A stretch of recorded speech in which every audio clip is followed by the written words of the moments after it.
Hello guys, അപ്പോൾ ഇന്നത്തെ cooking വ്ളോഗിലേക്ക് എല്ലാവർക്കും സ്വാഗതമുണ്ട് കേട്ടോ. രാവിലത്തെ ബ്രേക്ക്ഫാസ്റ്റിന് വേണ്ടിയിട്ട് ചപ്പാത്തിയും മുട്ട റോസ്റ്റും ആണ്. ചപ്പാത്തി കഴിക്കുന്നതൊന്നും ഞാൻ കാണിക്കുന്നില്ല, ഓൾറെഡി എല്ലാവർക്കും അറിയാവുന്നതല്ലേ. അപ്പോൾ മുട്ട റോസ്റ്റിന് വേണ്ടിയിട്ട് സ്ലൈസായി അരിഞ്ഞ സവോള ഒരു 4 എണ്ണം എടുത്തിട്ടുണ്ട്. അതൊന്ന് നന്നായി വഴന്നു വരുന്ന സമയത്ത് ഇഞ്ചി വെളുത്തുള്ളി പേസ്റ്റ്, പെരുംജീരകത്തിൻ്റെ പൊടി, കുറച്ച് കുരുമുളക് പൊടി ഇട്ട് നന്നായി മിക്സ് ചെയ്യുക. നല്ലപോലെ വഴന്നു വന്നതിന് ശേഷം നമുക്ക് പൊടികൾ ചേർത്ത് കൊടുക്കാം. മഞ്ഞൾപ്പൊടി, മുളക് പൊടി, കുറച്ച് മല്ലിപ്പൊടിയും കൂടെ ഇട്ട് നന്നായിട്ട് പച്ചമണം മാറുന്നവരെ വഴറ്റിയ ശേഷം തക്കാളിയും പച്ചമുളകും കൂടെ ചേർത്ത് കൊടുക്കാം. തക്കാളി ഒന്ന് നന്നായി വഴന്ന് വരാൻ വേണ്ടിയിട്ട് ഒന്ന് ചെറുതായി ഒന്ന് മൂടി വെച്ച് കൊടുക്കാം. അപ്പോൾ ഞാൻ മുട്ട ഓൾറെഡി പുഴുങ്ങി വെച്ചിട്ടുണ്ടായിരുന്നു കേട്ടോ, അതിൻ്റെ തൊണ്ടൊക്കെ ഒന്ന് പൊളിച്ചെടുത്ത് വെക്കാം. അപ്പോൾ ഇതാ നന്നായിട്ട് തക്കാളിയൊക്കെ വഴന്ന് വന്നിട്ടുണ്ട്. ഞാൻ കുറച്ച് വെള്ളം ചേർത്ത് കൊടുത്തിട്ടുണ്ടായിരുന്നു കേട്ടോ, കുറച്ച് ചൂടുവെള്ളമാണ്. അതിനുശേഷം നമ്മൾ ഈ പൊളിച്ച് വെച്ച മുട്ട ചേർത്ത് കൊടുക്കാം. നന്നായിട്ട് ഇളക്കി കഴിഞ്ഞ് ഇനി ലേശം ഗരം മസാല പൊടിയും കൂടെ ചേർത്ത് കുറച്ച് മല്ലിയിലയും കൂടെ തൂകിയ നമ്മുടെ മുട്ട റോസ്റ്റ് റെഡി ആയിട്ടുണ്ട് കേട്ടോ. ഇനി നമുക്ക് ചപ്പാത്തിയൊക്കെ ഒന്ന് ചുട്ടെടുക്കാം. ചപ്പാത്തി ഞാൻ ഫുഡ് പ്രോസസ്സറിലാട്ടോ കുഴയ്ക്കാറ്, അതുകൊണ്ടാണ് ഞാൻ ചപ്പാത്തി കുഴയ്ക്കുന്നൊന്നും കാണിക്കാഞ്ഞത്. മോനെ സ്കൂളിലെ ദിവസം മിക്കവാറും ചപ്പാത്തിയും പൂരിയൊക്കെ തന്നെ ആയിരിക്കും. അതാകുമ്പോൾ നമുക്കത് ഉച്ചയ്ക്കും കൊടുത്തേക്കാമല്ലോ.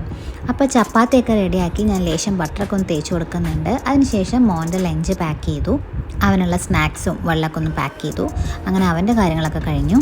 അതിനുശേഷം ഞങ്ങളെല്ലാവരും ബ്രേക്ക്ഫാസ്റ്റൊക്കെ കഴിച്ചു കേട്ടോ. ഇനി ഉച്ചത്തേക്ക് വേണ്ടിയിട്ട് കുറച്ച് മീൻ മേടിക്കാൻ പോകണം. അപ്പോൾ ഇതാ ഞങ്ങൾ സ്ഥിരം മേടിക്കാൻ പോകുന്ന ഷോപ്പാണ്.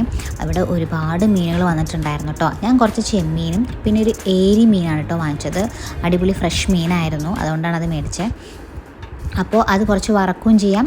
ചെമ്മീൻ മുരിങ്ങയ്ക്കിട്ട് കറിയും വെക്കാനായിരുന്നു പ്ലാന്. അപ്പോൾ ചെമ്മീൻ കറിക്ക് വേണ്ടിയിട്ട് കുറച്ച് ചെറിയുള്ളിയും വെളുത്തുള്ളിയും ഇഞ്ചിയും മുരിങ്ങക്കായൊക്കെ ഒന്ന് നന്നാക്കി എടുക്കുകയാണ്.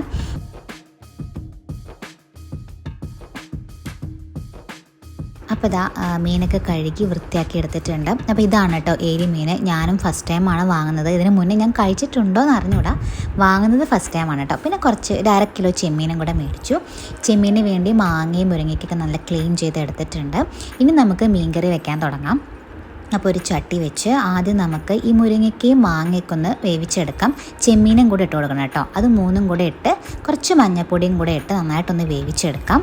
വേവിക്കാമെന്ന് വെച്ചാൽ മുഴുവൻ വേവേണ്ട, ഒരു പകുതി വെന്താൽ മതി കേട്ടോ. അപ്പോൾ നന്നായിട്ട് അടച്ച് വെച്ച് വേവിക്കാം. ഇനി നമുക്ക് ഏരി മീനിലോട്ട് ഒരു ചെറിയ മസാല ഉണ്ടാക്കിയെടുക്കാം. ഇഞ്ചി വെളുത്തുള്ളി പേസ്റ്റ്, മഞ്ഞൾപ്പൊടി, മുളക് പൊടി, പിന്നെ ഇതൊരു പിക്കിൾ പൗഡറാണ്. പിക്കിൾ പൗഡറും കൂടെ ചേർത്തൊരു പ്രത്യേക ടേസ്റ്റാണ്. ഞാൻ ഇടയ്ക്കൊക്കെ ഒന്ന് ചേർക്കാറുണ്ട്. പെരുംജീരകപ്പൊടി, കുരുമുളക് പൊടി, കുറച്ച് ഉപ്പും വിനീഗറും കൂടെ ഒഴിച്ച്